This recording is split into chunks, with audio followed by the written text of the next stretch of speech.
Hello नमस्कार मैत्रिणींनो, कशा आहात सर्व? मजेत ना? मजेतच असायला हवं. मी शीतल स्वागत करते आहे आपल्या नवीन एका ब्लॉगसोबत. तर अचानकच माझी डिलिव्हरीची डेट बदलली, त्यामुळे धांदळ उडाली सध्या. तर आता डिलिव्हरीसाठी काय काय सामान हॉस्पिटलला न्यायचं आहे त्याची बॅग भरण्यासाठी मी आता तयारी करते. तर चला मी काय काय बॅगेमध्ये भरते हे तुमच्याबरोबर शेअर करते. तर व्हिडिओ शेवटपर्यंत बघत राहा. चला मी व्हिडिओला अचानकच काल डॉक्टरांकडे रुटीन चेकअपसाठी गेलो आणि डॉक्टरांनी सांगितलं की आपल्याला अर्जंटमध्ये ॲडमिट व्हावं लागेल. त्यामुळे जे पण काय असेल डिसिजन काही म्हणजे प्रिपरेशन काहीच नव्हतं काय काय हॉस्पिटल नेण्यासाठी. आता जेवढं सामान रेडी आहे तेवढंच बॅगेत भरते आणि आपण हॉस्पिटलला ॲडमिट होण्यासाठी आम्ही आजच जाणार आहोत. त्यामुळे आता जे काही असेल घरामध्ये सामान डिलिव्हरीसाठी लागणारं ते मी जेवढं ऑनलाईन मागवून ठेवलं होतं तेवढं माझ्याकडे आहेच. त्याच्यामुळे जेवढं आहे आता सध्या तेवढं बॅगेत भरू आणि आपण हॉस्पिटलला निघूया. तर चला मी आता काय काय सामान बॅगेत भरते आणि काय काय आपल्याला गरजेचं असतं हॉस्पिटलसाठी तेही ते मागे तुमच्याबरोबर शेअर केलंच होतं. मी हॉस्पिटलला नेण्यासाठी काय काय ऑर्डर केलेलं आहे. आता ही बॅग हॉस्पिटलला नेण्यासाठीच मी ऑर्डर केली होती. तर आता आपण ह्या बॅगेमध्येच सामान जे आहे ते भरून घेऊया. आता हॉस्पिटल आपल्याला जे जे सामान लागतं ते आपण बॅगेत भरून घेऊया. पहिले ते मी असे दोन जे स्कार्फ आहेत आपल्याला तिथे थंडी वाजू नये किंवा आपल्याला आपले जे कान आहेत ते कव्हर करण्यासाठी तिथे लागणारे हॉस्पिटलला, तर असे मी 2 कॉटनचे जे स्कार्फ आहेत तर ते ठेवणार आहेत. हे काय मी नवीन घेतले नाही, माझे रेग्युलरचे वापरायचे जे स्कार्फ आहेत तेच मी 2 स्कार्फ याच्यामध्ये ठेवते बॅगेमध्ये.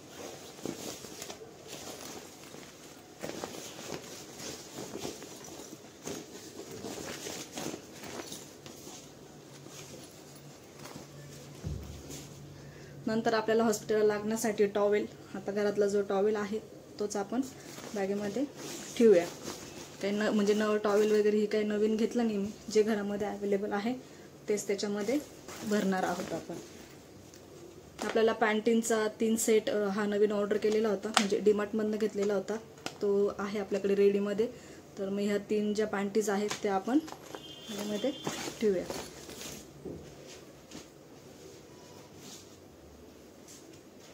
आणि 2 नाईटीज मागवल्या होत्या फिडिंगसाठी, म्हणजे हॉस्पिटलला पण वापरता येतील आणि बेबीच्या फिडिंगसाठी पण वापरता येतील. ह्या ओपन अप दिलेल्या आहेत. हे आपण मिशोवरनं मी ऑर्डर केलं होतं. हे मागच्या व्हिडिओमध्ये मी तुम्हाला शेअर केलंच आहे.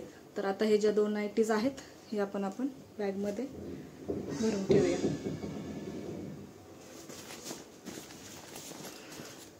म्हणजे एक्सपेक्ट केलं नव्हतं की अचानकच डॉक्टर सांगतील की तुम्हाला इमर्जन्सीमध्ये ॲडमिट व्हावं लागेल.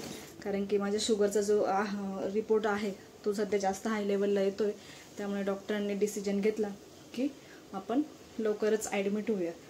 तर मी 2 गाऊन ठेवलेलेच आहेत. तर आणि असे 2 कुर्तीज ऑनलाईन ऑर्डर केल्या त्या फ्लिपकार्टवरनं. याचे पण रिव्ह्यूज वगैरे जे आहे मी तुमच्याबरोबर शेअर केलेच होते. तर आता हे 2 ड्रेस पण जे आहेत कुर्तीज, हे 2 कुर्तीज मी जेव्हा ऑनलाईन ऑर्डर केलं होतं त्याची आता हे वॉश वगैरे होऊन पूर्ण रेडी आहेत.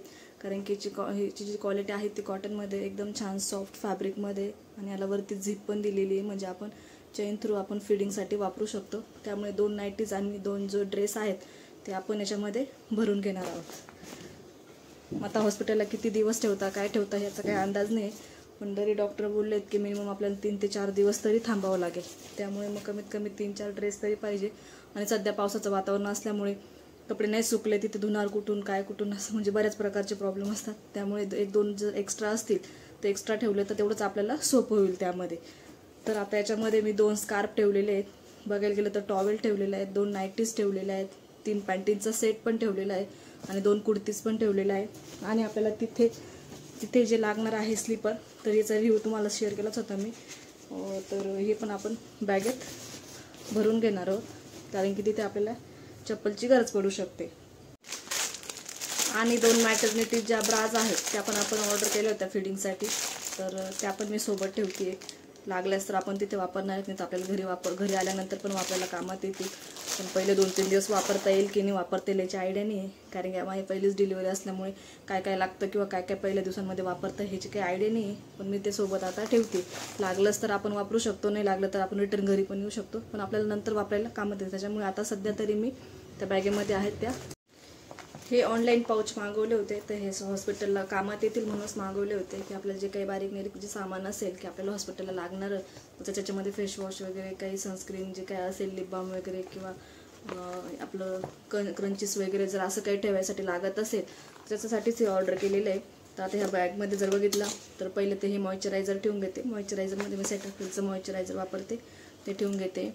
आणि आता हा कोजिक ॲसिडचा जो फेस वॉश आहे डर्माकोचा, तो याच्यामध्ये ठेवून घेते. लिप बाम आहे. आता आपल्याला हा लिप बाम तिथे जर होठ खूप ड्राय झाले तर आपण, कारण की आपल्याला 1-2 दिवस तर पाणी प्यायला नाही दिलं, तर त्याच्यामुळे तो लिप बाम पण सोबत ठेवते. वाटलंच तर थोडी तयारी करायचं जर मूड असेल तर तयारी करण्यासाठी एक कॉम्पॅक्ट ठेवते. एक्स्ट्रा एक रबर ठेवते आपल्याला तिथे लागेल म्हणून. आणि एक क्रंचीस पण राहू देते. आणि असे हे 2 कंगवे पण ठेवते, एक जाड आणि एक बारीक. आणि छोट्या मोठ्या 2-3 पिन आहेत, म्हणजे आपले क्लचर, हे सेफ्टी पिन टिकटॉकच्या, त्या पण याच्यामध्ये ठेवून घेते लागलेच तर आपल्याला तिथे हॉस्पिटलला कामात येईल. तर असं हे पाऊच पण जे आहे ते रेडी करून आपण बॅगेमध्ये भरून घेणार आहे. आता आपल्या राहिला विषय फक्त टॉयलेट्रीजचा. तर आता कोलगेट, तेलाची तर काही गरज नाही, असं पण आपण तेल लावत नाही. बाकीच्या ज्या वस्तू आहेत त्याने बाकीच्या पाऊचमध्ये भरून तेही तुम्हाला या पाऊचमध्येच आपण ब्रश वगैरे ठेवून घेऊया. आणि कोलगेट जे आहे ते ऑन स्पॉट आपण जाताना घेऊन टाकूया, कारण की आता एक्स्ट्रा पॅक नाही माझ्याकडे कोलगेटचा. त्यामुळे जे आता आपण जाऊ त्याच्यामुळे डेली जे घरातलं आहे तेच आपण घेऊन त्यामध्ये जाऊ शकतो. ब्रश होता एक्स्ट्रा नवीन, तो ब्रश मी याच्यामध्ये ठेवून घेतलेला आहे. तर असं हे पाऊच आहे टॉयलेट्रीजचं आणि मेकअपचं, हे आपलं रेडी आहे. जास्त काही सामान लागत नाही, 4 दिवस राहण्यासाठी एवढं सफिशियंट झालं. आणि आपली परिस्थिती पण कशी राहील काय नाही त्यानुसार पण आपण एवढं सगळं आवरणार आहे. असेल परिस्थिती तर आपण करणार आहे, नसेल जर आपली कॅपॅसिटी काही करण्याची तर आपण ते तसं पण आपल्याला काही करता येणार नाही. आणि जर आपल्याला वाटलं तर घरी येण्यासाठी एक 1 पीस पाहिजे. तर मी माझा असा जो एक 1 पीस आहे, म्हणजे जर आपल्याला काही फोटो व्हिडिओ जर शूट करायचा असेल तिथं कोणी व्हिडिओ शूट करण्यासारखं, तर कोणी व्हिडिओज वगैरे काढलात तर मी हा ड्रेस घालेल, कारण की हा पूर्ण पायापर्यंत आहे, छान आहे, फ्लेअर आहे आणि हलका फुलका पण आहे एकदम लाईट वेटमध्ये. तर हा ड्रेस पण मी सोबत ठेवते, कारण की आपण घरी येताना वेलकमचा जर व्हिडिओ जर काढला त्यावेळेस आपण चांगलं दिसायला हवं, म्हणून मी जो एक ड्रेस आहे तर हा एक ड्रेस पण आपण सोबत कॅरी करणार आहोत.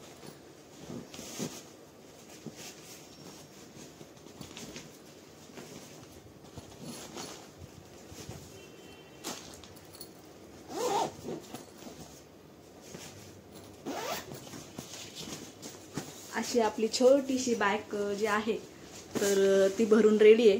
एवढ्या बॅगेत आपलं सगळं सामान बसलं. बॅग एकदम परफेक्ट आली, कारण की हॉस्पिटलला नेण्यासाठी याच्यामध्ये भरपूर सामान बसलं. त्यामुळे ही बॅगचं तर मला एकदम पुरेपूर उपयोग झालेला आहे. जर अजून आपलं सामान असेल तर आपण इथनं एक्सटेंड करू शकतो, पण मला तर एक्सटेंड करायची काही गरज वाटत नाही, कारण की याच्यातच बरंचपैकी माझं सामान बसलेलंच आहे. आणि आता बाकीचं आपण तर आपल्यामध्ये असं म्हणतात की बाळासाठी, नवीन जोपर्यंत बाळ जन्माला येत नाही तोपर्यंत बाळासाठी तर कुठलाही प्रोडक्ट ऑर्डर करत नाही. त्यामुळे मी बाळासाठी एकही वस्तू घेतलेली नाही आहे. आता जसंही हॉस्पिटलला ॲडमिट होऊ तसं जसं बाळ येईल त्यानंतरच आपण जे काय असेल बाळाची शॉपिंग करणार आहे. त्यामुळे बाळासाठी कुठल्या प्रकारची मी नवीन वस्तू घेतली नाही, किंवा बाळाची बॅग पण रेडी नाही आहे.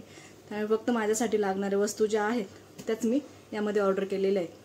तर आता अजून आपल्याला हॉस्पिटलमध्ये काय काय दुसरे पण काय सामान लागेल तर मी आता तुम्हाला ते बॅगेत भरून घेते. आता अशी छोटीशी एक पर्स आहे, शोल्डर बॅग. त्यामध्ये बघायला गेलं तर 2 बॉटल ठेवून घेते. एक 2-3 बॉटल स्टीलच्याच आहेत, म्हणजे आता जाताना पाणी भरून घेऊन जाईल. मला सध्या तर त्या बॅगेत भरून ठेवते. आणि एक थर्मास, वाटलं तर आपल्याला गरम पाण्यासाठी एक थर्मास पण आपण त्याच्यामध्ये ठेवणार आहे.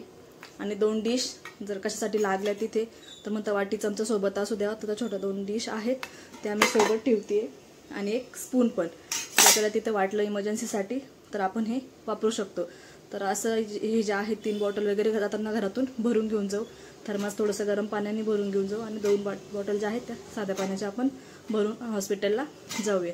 तर असं हॉस्पिटलची आपली छोटी मोठी तयारी होती, ते तुम्हाला दाखवलंच मी काय काय भरलं. जास्त एक्स्ट्रा काहीच घेतलेलं नाही आहे, कारण की मी बाकीच्या बहुतेक लोकांचे जे व्हिडिओ बघितले त्यामध्ये बहुतेक लेडीज भरपूर सांगतात हे घ्या ते घ्या ते घ्या, पण मला वाटत नाही की एवढं हॉस्पिटलला कामात येत असेल.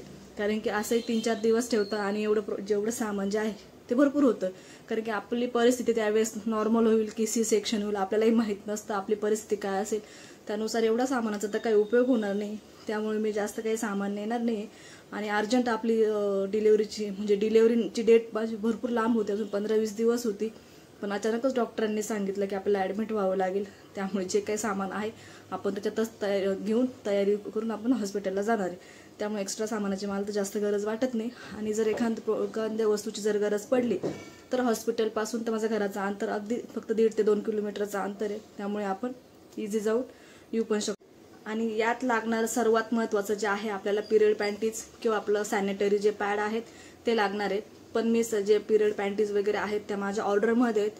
आज संध्याकाळपर्यंत ज्या आहेत त्या पोचल्या पाहिजे. तर त्या जर आज संध्याकाळपर्यंत मला रिसीव्ह झाल्या तर मी त्या बॅगेत ठेवून घेईल. नाहीतर आपल्याला जे आहे ते इमर्जन्सीमध्ये मेडिकल स्टोअरमधनं सॅनिटरी पॅड घ्यावे लागतील. तिथे जर पिरियड पॅन्टी मिळाल्या तर त्या आपण तिथून हॉस्पिटल ज्या मेडिकल स्टोअरमधून आहे आपण घेऊ शकतो. कारण की जर आपला डिलिव्हरीमध्ये एक्स्ट्रा फ्लो वगैरे झाला तर पिरियड पॅन्टीज ज्या आहेत त्या आपल्याला सोप्या जातील आणि कम्फर्टेबल पण नसतील. कारण की सॅनिटरी पॅड बहुतेक वेळा जर जास्त हेवी फ्लो असेल तर लवकर चेंज करावं लागतं. त्यामुळे आपल्याला जमेल नाही जमेल. त्यामुळे पिरियड पॅन्टी मी ऑनलाईन ऑर्डर केलेल्याच आहेत. पण आता अचानकच डिलेव्हरीची डेट डिलेव्हरी अचानक ॲडमिट व्हायला सांगितल्यामुळे अजून तर ते ऑर्डरमध्येच आहेत. तर कारण की मी बऱ्याच दिवसांपासून ऑर्डर केलेल्या आहेत अमेझॉनवरनं, पण अजून मला रिसीव्ह झाले नाही. त्याची आज रिसिव्हिंग आहे, पण बघू आता कधीपर्यंत पोहोचतात. जर संध्याकाळपर्यंत पोहोचल्या तर आपल्याला सोपं होईल. कारण की आपण ते पण सोबत घेऊन जाऊया. तर ते महत्त्वाचं आहे, ते तर घ्यायलाच पाहिजे. आणि दुसरं गोष्ट म्हणजे सॉक्स जे आहेत ते आता माझ्याकडे आहेत घरामध्ये, तेच घेऊन जाणार आहे. काही नवीन वगैरे घेणार नाही आहे. आणि जर वाटलं मला तर संध्याकाळपर्यंत इथून जवळ परचेस पण करता येतील. त्यामुळे असे 2 प्रोडक्ट आपल्याला सध्या आता गरजेचे आहेत. त्यामुळे जे आहे तेवढी बॅग भरून मी रेडी आहे. आणि डॉक्टरची जी फाईल वगैरे आहे आपली तिथं न्यायला विसरायचीच नाही. आणि आपलं ID प्रूफ पण लागतं आपल्याला तिथे, आधार कार्ड. त्यामुळे ते पण ID प्रूफ पण आपण सोबत ठेवायचंच आहे. तर आता जे ID प्रूफ आणि हॉस्पिटलची जी माझी फाईल वगैरे आहे ते आहेच. ते कारण की कायमचं रुटीन चेकअपमध्ये नेण्यासाठी मला लागतंच. त्यामुळे ते पुढे ठेवलेलंच आहे. त्यामुळे जाताना म्हणजे पुढे म्हणजे ज्यावेळेस आपण हॉस्पिटलला जाण्यासाठी निघू त्यावेळेस जे आहे ते मी लगेचच्या लगेच घेऊन टाकेल.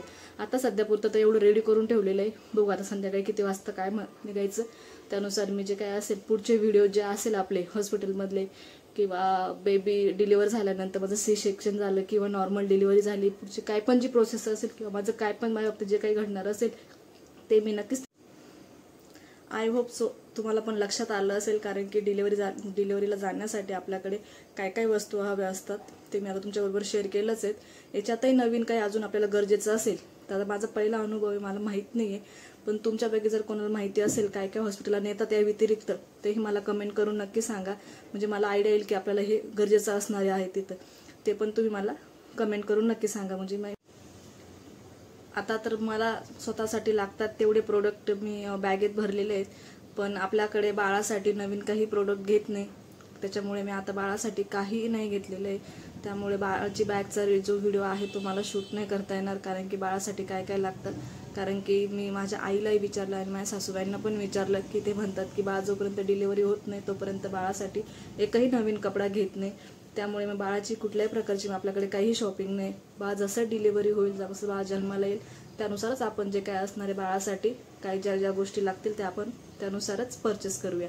पण नंतर मी काय काय जे परचेस करणार आहे बाळासाठी मला काय काय वस्तूंची गरज आहे त्याचा व्हिडिओ मी नक्कीच तुमच्याबरोबर पुढे आफ्टर डिलिव्हरी नंतर ऐन वेळेस डिलिव्हरीची डेट आली आणि त्यामुळे माझी थोडीशी धावपळ होणारच आहे. काही प्रिपरेशन नसताना आणि थोडीशी मनाची तयारी पण नाही आहे. म्हणजे की मला एक्सपेक्ट होतं की माझी 15-20 दिवसानंतर डिलिव्हरीची डेट होती. त्यामुळे तेवढं माझा माइंडसेट क्लिअर होता की मला एवढ्या दिवसानंतर ॲडमिट व्हायचं आहे. आणि अचानकच काल डॉक्टरांनी सांगितलं की आपल्याला लवकर जे आहे ते डिलिव्हरीसाठी ॲडमिट व्हावं लागणार आहे. त्यामुळे अचानकच माझी धावपळ झाली आणि माझी मनाची तयारी पण नाही आहे. खूप गोष्टींची भीती पण वाटते कारण की माझा हा पहिला अनुभव असणार आहे. त्यामुळे होप सो कसं होतं काय होतं जेही होईल चांगलं होईल. आणि श्री स्वामी समर्थ कृपेने जे पण असेल मुलगा असेल मुलगी असेल सुखरूप हो हीच माझी देवाकडे प्रार्थना असणार आहे. तुम्हीही मला जे काय असेल तुमचे काय अनुभव असतील मला कमेंट करून नक्की सांगा. म्हणजे कसं हॉस्पिटलचा वगैरे अनुभव असतो किंवा आपण काय गोष्टी केल्या पाहिजे किंवा काय नाही केल्या पाहिजे. म्हणजे आपला पण माइंडसेट कसा असला पाहिजे मला तेही नक्की कमेंट करून सांगा. म्हणजे जेणेकरून मलाही थोडासा म्हणजे कॉन्फिडन्स येईल की कसं काय असतं. त्यामुळे तुम्ही मला नक्की